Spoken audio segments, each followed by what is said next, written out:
students. In computer aided drug delivery, there is a topic named as computational modeling of drug disposition.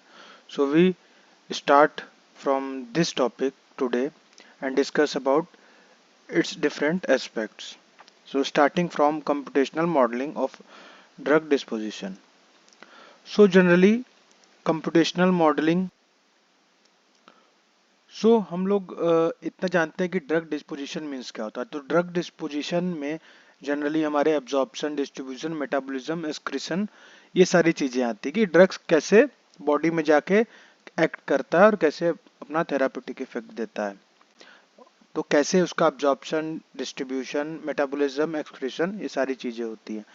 तो यहाँ पे हम लोग computer का यूज करके उसकी स्टडी, अगर कोई जब ड्रग डिलीवरी हम लोग करने जाते हैं तो उसकी स्टडी करना कि एक किसी सॉफ्टवेयर में या किसी मॉडल में, ठीक है, कंप्यूटर एडेड जो मॉडल्स होते हैं उसमें उसको इनैक्ट करना कि कैसे वो बॉडी में काम करता है और कैसे कंप्यूटर में उसके सारे हम लोग डेटा को रिकॉर्ड करेंगे for drug delivery, better drug delivery.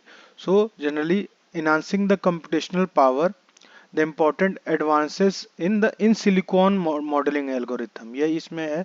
In silicon modelling algorithm का यूज करके हम लोग जनरली ADMET, इसमें एब्जॉर्प्शन, डिस्ट्रीब्यूशन, मेटाबॉलिज्म, एक्सक्रीशन और टॉक्सिसिटी, ये जितनी प्रॉपर्टी होती हैं इसकी हम लोग स्टडी करेंगे ताकि हम लोग क्या कर सके कि मिनिमाइज कर सके हमारे एक्स्ट्रा कॉस्ट को इन विट्रो स्टडी, क्योंकि इन विट्रो के लिए हमें ह्यूमन या एनिमल चाहिए, तो उसके कॉस्ट को भी हम लोग घटा सके।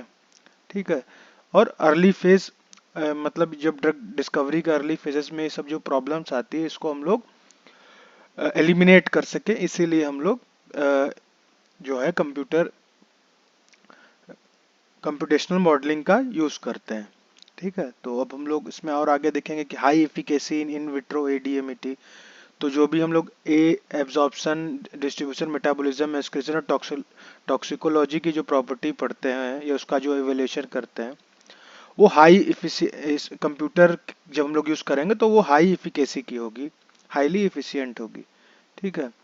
और ऐसे ही और डिफरेंट हमारे पास सॉफ्टवेयर्स हैं जिसका यूज करके हम लोग ADMET प्रॉपर्टी का हम लोग स्टडी कर सकते हैं और उसका ओवरव्यू देख सकते हैं। जनरली जब हम लोग ADMET प्रॉपर्टी को पढ़ेंगे या ड्रग डिस्पोजिशन के बारे में पढ़ेंगे तो उसमें अगर कंप्यूटर एडेड है तो उसमें हम लोग दो तरह की टेक्निक्स होती हैं। पहला होता है क्वालिटेटिव, दूसरा होता है क्वांटिटेटिव। तो क्वालिटेटिव में हम लोग कैसे स्टडी करेंगे या देखेंगे कि कैसा ड्रग, उसकी ADME प्रॉपर्टी क्या है। तो generally representation of qualitative approach by QSAR, quantitative structure activity relationship. तो हम लोग जानते हैं SAR का मतलब क्या होता है। SAR मतलब स्ट्रक्चरल एक्टिविटी रिलेशनशिप, जिसमें हम लोग केमिकल और उसके बायोलॉजिकल टारगेट का रिलेशनशिप के बारे में पढ़ते हैं कि कौन सा ड्रग किस टारगेट मॉलिक्यूल से जाके बाइंड करे और कैसे उसकी एक्टिविटी होती है। ठीक है। और qualitative structure property relationship QSAR, तो हम लोग क्वालिटेटिव और क्वांटिटेटिव दोनों प्रॉपर्टी को क्वालिटेटिव अप्रोच के अंदर हम लोग इन दोनों प्रॉपर्टी का यूज करेंगे और इसका हम लोग कोरिलेशन को स्टडी करेंगे। जनरली इसमें एक वर्ड आएगा मॉलिक्यूलर डिस्क्रिप्टर्स। तो मॉलिक्यूलर डिस्क्रिप्टर एक किसी भी मॉलिक्यूल की एक प्रॉपर्टी होती है। प्रॉपर्टी मीन्स कि ऐसी प्रॉपर्टी जैसे कि अगर एक पर्टिकुलर मॉलिक्यूल है और उसका हम लोग किसी से कंपैरिजन या कोरिलेशन करें फॉर डिफरेंट, जैसे टॉक्सिकोलॉजी स्टडी हम लोग करनी है तो हमारे मॉलिक्यूल्स से और एक मॉलिक्यूलर डिस्क्रिप्टर से हम लोग उसका कोरिलेशन करेंगे ताकि हमें पता चले कि हमारे ड्रग्स में मतलब टॉक्सिकोलॉजिकल इफेक्ट है कि नहीं है। अगर वो उस मॉलिक्यूल से कम रहेगा तो उसका मतलब सेफ है। A various range of molecular descriptors, यही है, इस can be evaluated based on the structure of the drug. तो मॉलिक्यूलर डिस्क्रिप्टर्स का यूज करते हैं। ठीक है। Application of multiple statistical method and comparison of the result is needed many times to identify the best approach to publish ADME models. 2D descriptors are used. तो generally हम लोग different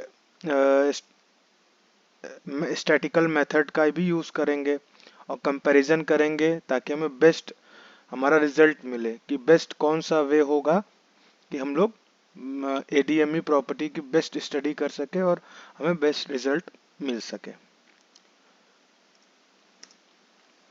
generally in silico models जो हम लोग देखा था, तो in silico models दो तरीके के होते हैं, एम्पेरिकल और फिजिक्स बेस्ड। एम्पेरिकल में ligand, target based expert system, ligand में क्यूएसएआर, टारगेट बेस्ड में डॉकिंग, एक्सपर्ट में रूल बेस्ड मेथड और फिजिक्स बेस्ड में मॉलिक्यूलर और क्वांटम केमिकल कैलकुलेशन। तो ये सब चीजें एक टाइप्स हैं, इसको याद करना होगा।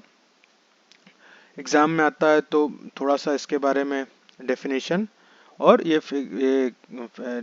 Figure in silico models different जो जितने भी होते हैं उनको लिखना पड़ेगा। अब सेकंड आता है क्वांटिटेटिव। अभी तक हम लोगों ने पढ़ा क्वालिटेटिव, अब आता है क्वांटिटेटिव। क्वांटिटेटिव अप्रोच में जनरली हम लोग कोरिलेशन को देखते हैं, मतलब इवेलुएट करेंगे स्ट्रक्चरल कोरिलेशन जनरली दो चीज के बीच में, एक तो हमारा जो ड्रग्स है और उसके टारगेट। तो मेनली इसमें ड्रग और टारगेट के कोरिलेशन की स्टडी हम लोग करते हैं और जनरली इसमें दो अप्रोचेस का यूज होता है जो कि फार्माकोफोर मॉडलिंग है और फ्लेक्सिबल डॉकिंग स्टडीज। तो फार्माकोफोर में भी लिगेंड और स्ट्रक्चर बेस्ड टेक्निक्स का मतलब ये भी फार्माकोफोर मॉडलिंग भी एक कंप्यूटेशनल टेक्निक है जिसमें कि हम लोग लिगेंड बेस्ड और स्ट्रक्चरल बेस्ड मॉलिक्यूल्स का जो है कि स्टडी करते हैं, उसके कोरिलेशन के बारे में पढ़ते हैं। और डॉकिंग स्टडीज में भी हम लोग लिगेंड और कौन सा मॉलिक्यूल, जैसे लॉक एंड की फीचर होता है ना कि कौन सा की किस लॉक में लगेगा, तो यहाँ पे कौन सा लिगेंड किस मॉलिक्यूल पे मतलब लगेगा और वहाँ पे वो अडेयर होगा और अपनी बायोलॉजिकल प्रॉपर्टी शो करेगा। तो यही सी चीज की स्टडी जब हम लोग कंप्यूटेशनल टेक्निक्स जो ये दो हैं फार्माकोफोर और फ्लेक्सिबल डॉकिंग स्टडी, इसके थ्रू हम लोग करेंगे अपने जो ड्रग्स है और उसके टारगेट के बीच की स्टडी को हम लोग परफॉर्म इस पे करेंगे क्वांटिटेटिव अप्रोच में। तो मेनली इसमें ये दोनों प्रोसेस इन्वॉल्व होते हैं। जनरली इसमें एक एग्जांपल भी दिया है, वही चीज उसमें भी लिखा है कि अगर हमारे पास known set of transported drug है जो कि ट्रांसपोर्टर से मतलब ट्रांसपोर्ट हो रहा है, तो उसमें फार्माकोफोर स्टडी की जरूरत नहीं पड़ेगी क्योंकि हमें पहले से पता है। बट अगर हमें नहीं पता है कोई कि हमारे मॉलिक्यूल्स की एक्टिविटी क्या है या कैसा वो ड्रग है, तो उसके लिए फिर हम लोग को फार्माकोफोर मॉडलिंग और डॉकिंग स्टडीज करनी पड़ती है। Generally three pharmacophore perceptions tools हैं ऑटोमेटेड जो है, मतलब ऑटोमेटिक। तो उसमें डिस्को है, डिस्टेंस कंपैरिजंस, गास्प है, genetic algorithm simulative program, catalyst या हिप हॉप। तो ये तीन एग्जांपल जरूर से याद कर लीजिए, एग्जाम में इम्पोर्टेंट है इसको लिखना। और ये जितने भी तीनों प्रोग्राम हैं जनरली ये हमें superposition of active compound with different algorithms को बताते हैं, ठीक है। सो ये नीचे जो फिगर बना हुआ है ये भी एक्सप्लेन कर रहा है कि कैसे किसी भी ड्रग का जब क्वांटिटेटिव अप्रोच हम लोग अप्लाई करेंगे तो उसमें कैसे कितनी प्रोसेस होती है। यहाँ पे डॉकिंग आता है, तो यही सारी चीजें, ये फिगर भी आपको याद करना होगा। तो इससे हमारा ये चीज क्लियर हो जाएगी कि कैसे हमारा ये क्वांटिटेटिव अप्रोच हमारे ड्रग डिस्पोजिशन में होता है। इसमें भी जनरली सारी चीजें हैं कि डॉकिंग होगी यहाँ दोनों जगह, और उसके बाद प्रोटीन और लिगेंड कॉम्प्लेक्स बनेगा, और अगर उसकी प्रॉपर्टी को चेंज कर देंगे तो म्यूटेंट लिगेंड कॉम्प्लेक्स बन जाएगा, मतलब एक नया ड्रग, कुछ मतलब एक हाइब्रिड या म्यूटेंट हो जाएगा, उसकी प्रॉपर्टी थोड़ी चेंज हो जाएगी। तो ये सारे फिगर को एक बार ध्यान से पढ़ना होगा। डॉकिंग टाइप जो है अभी हम लोग ने पीछे देखा था, ये फार्माकोफोर टूल्स थे। अब ये डॉकिंग टाइप्स है, इसमें AutoDock, dock gold, SwissDock, docking server, one click docking, GemDock, ये सारे सॉफ्टवेयर्स हैं, ये सारे टूल्स हैं जो कि यूज होते हैं डॉकिंग स्टडीज के लिए।